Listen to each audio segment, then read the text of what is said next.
આવતીકાલના રોજ રામનવમીના પર્વની ઠેર ઠેર ઉજવણી કરવામાં આવશે ત્યારે ભરૂચ શહેરમાં પણ રામનવમીના પર્વ નિમિત્તે અનેકવિધ કાર્યક્રમો યોજાશે।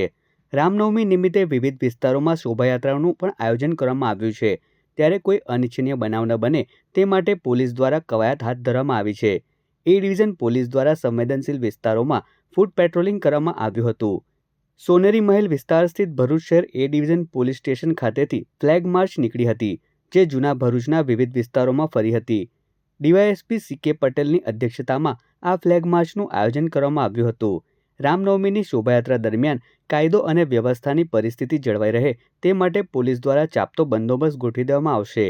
આ તરફ અંકલેશ્વરમાં પણ રામનવમીના પર્વને અનુલક્ષીને પોલીસ દ્વારા ફ્લેગ માર્ચ અને ફૂટ પેટ્રોલિંગનું આયોજન કરવામાં આવ્યું હતું। અંકલેશ્વરના સંવેદનશીલ વિસ્તારોમાં પોલીસના ધાડેધાડા ઉતાર્યા હતા।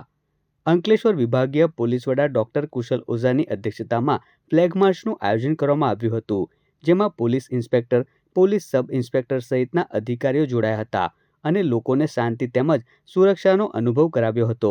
આવતીકાલે અંકલેશ્વરમાં વિશ્વ હિન્દુ પરિષદ સહિતના સંગઠનો દ્વારા ભગવાન શ્રી રામની શોભાયાત્રાનું આયોજન કરવામાં આવ્યું છે।